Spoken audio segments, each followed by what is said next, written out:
2008 წლის ომის გმირების ხსოვნისადმი მიძღვნილი ღონისძიება გამართეს ლელო ძლიერი საქართველოს წევრებმა. გორში ლომჭაბუკის სკვერში, სადაც დაღუპული გმირებისა და ომის ამსახველი ფოტომასალა გამოფინეს. მათ რუსეთ საქართველოს ომში დაღუპულებს პატივი კიდევ ერთხელ მიაგეს. იმ ადამიანებს, რომლებმაც საკუთარი სიცოცხლე სამშობლოს დასაცავად გაიღეს. კოალიციის ლიდერებმა მოქალაქეებს სიტყვით მიმართეს. ჩემთვის პატივია ვიყო ამ ქალაქში, რომელმაც ყველაზე კარგად იცის, რას ნიშნავს რუსული აგრესია. ქალაქში, რომელსაც 1 წლის წინ კადრეს და უთხრესო ბოდიში აქვს მოსახდელი. ქალაქში, რომელიც არ იხდის ბოდიშს და არასოდეს არ მოუხდის ბოდიშს რუსულ საოკუპაციო რეჟიმს.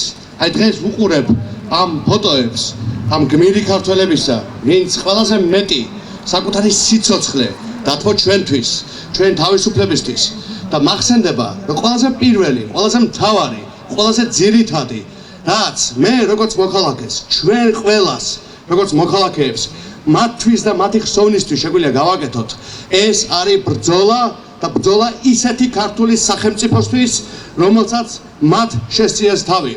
რისთვისაც ისინი დაიღუპნენ, რომ მარტო მათი მოგონება, რაც ძალიან მნიშვნელოვანია. არაფრის მომტანი არ არის, თუ ჩვენ არ ვიბრძვით იმავე შინაარსისთვის, რისთვისაც მათ იბრძოლეს, გადადეს თავი და მართლაც დაკარგეს სიცოცხლე და რა არის ეს, თუ არა ძლიერი, თავისუფალი ქართული სახელმწიფო. თქმა უნდა, მე 17 წლის თავზე, ისე როგორც ყველა წლის თავზე, სანამ არ დავიხსნით საქართველოს რუსებისგან და გარუსებული ნამუსზე ხელაღებული ხელისუფლებისგან, მანამდე მოვალ გორში, ამ გმირულ ქალაქში, რომელსაც არავისთან ბოდიში მოსახდელი არ აქვს.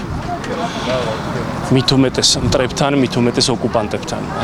და ჩვენი კოალიცია ლელო ძლიერი საქართველო და დღეს თქვით აი აქ რო ფოტოები ქონდა გამოფენილი ჩვენი გმირების, ვინ 17 წლის წინ ბრძოლის ველზე დაეცნენ. ჩვენი მეომრების მათ წინაშე ვთქვით, რომ ჩვენ შევდივართ თავგანწირულ ბრძოლაში, რათა დავიბრუნოთ როგორც გორი, დავიბრუნოთ სამაჩაბლოც, თბილისიც და მთელი საქართველოც.